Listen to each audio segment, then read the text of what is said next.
Pierre-Auguste Renoir is remembered as the painter of happiness, an artist who believed that beauty was not a luxury but a necessity for the human spirit.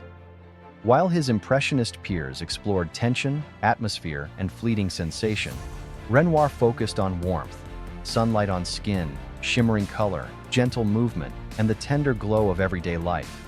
But Renoir didn't simply paint joy, he defended it.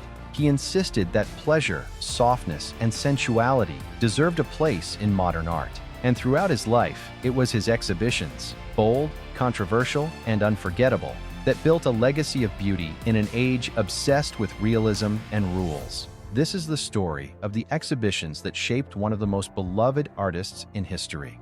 The Salon struggles, 1860s, a painter searching for freedom. Renoir's early career was marked by rejection. In the 1860s, he submitted his work to the Paris Salon, the most prestigious and restrictive exhibition in France. The Salon favored historical subjects, idealized bodies, and severe academic technique.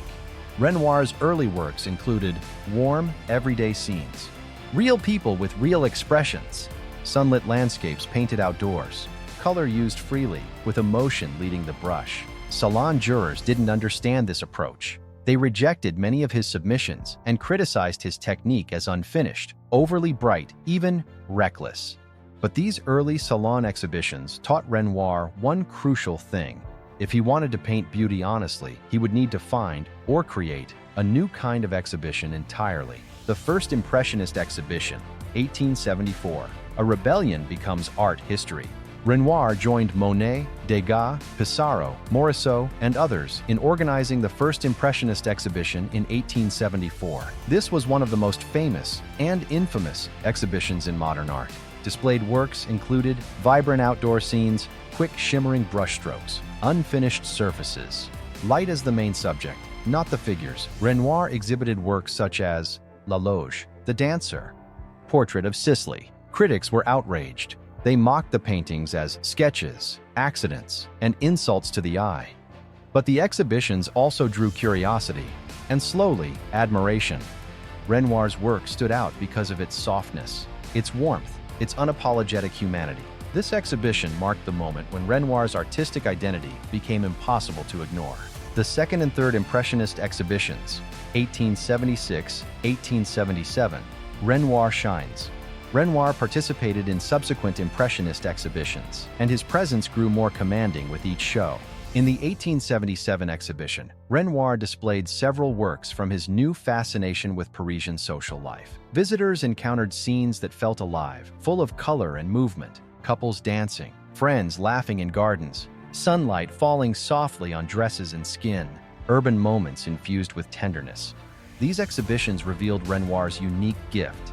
He could turn ordinary life into a celebration. Critics who once mocked Impressionism began singling out Renoir as one of the most promising members of the group. His paintings of modern leisure felt joyful, honest, and deeply human. This was Renoir's breakthrough.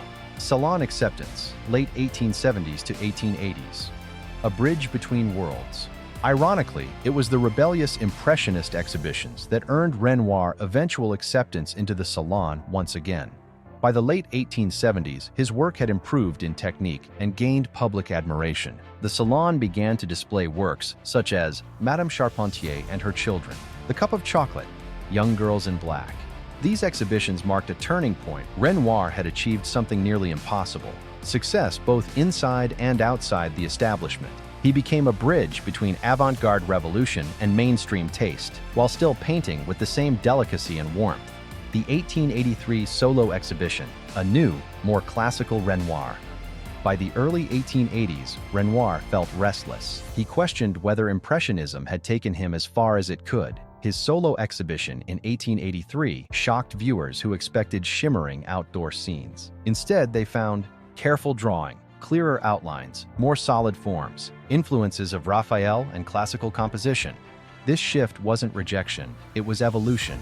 Renoir felt that Impressionism had sometimes sacrificed structure for sensation, and he wanted to reconnect with classical beauty without losing the brightness that defined his voice. His exhibitions from this period showed the world that Renoir was not merely an impressionist, he was a master seeking balance between tradition and innovation. The Mature Works Exhibitions, 1890s. Light, color, and sensuality. In the 1890s, Renoir's exhibitions revealed a new artistic maturity. His style softened again, but with greater control. His figures glowed with inner warmth, and his landscapes radiated harmony. These exhibitions included works such as Girls at the Piano, Gabrielle with a Rose, The Bathers, Mother and Children. Visitors admired velvety skin tones, soft transitions of color, tender facial expressions, a warmth that felt almost edible. Critics who once mocked Renoir now praised him as a poet of human beauty. His exhibitions attracted massive crowds. Renoir had found his true voice, one built on joy, light, and emotional intimacy. Exhibitions during his final years, 1900s to 1919. Beauty despite pain. In Renoir's last decades, arthritis ravaged his hands, making painting extremely painful. Yet his exhibitions from this period showcased works that were gentler than ever. Displayed were late nudes with soft, flowing forms, sunlit landscapes painted in the south of France, domestic scenes filled with affection, portraits glowing with serene warmth. Visitors were moved not only by the paintings, but by the resilience behind them. Renoir painted with brushes strapped to his hands. His exhibitions during this period became symbols of dedication, proof that art could outlive suffering. These late works felt timeless, as if he had distilled beauty into its purest form. Posthumous retrospectives, 1920s to 2020s. The celebration of joy. After Renoir's death, museums around the world organized retrospectives that revealed the full arc of his evolution. Major institutions, in Paris, New York, London, Tokyo, Moscow, and beyond, displayed his early Salon attempts, his revolutionary Impressionist canvases, his classical experiments, his glowing mature works, his luminous late period. What visitors discovered was an artist who never stopped changing, yet stayed faithful to one belief. Art should bring joy, comfort, and light. These retrospectives transformed Renoir from a beloved painter into an essential pillar of modern art. Why these exhibitions matter. Renoir's exhibitions weren't just milestones, they were testaments to his philosophy. Salon struggles, freedom begins with rejection. Impressionist exhibitions, beauty found in real life. Parisian social scenes, joy becomes modern. Salon acceptance, a rebel becomes respected. 1883 transition, classical ideals revived with warmth. Mature exhibitions, sensuality becomes mastery. Late works, beauty triumphs over pain. Retrospectives, a lifetime of light remembered. Renoir once said, "To paint, you must first know how to be happy." Through his exhibitions, he shared that happiness with the world.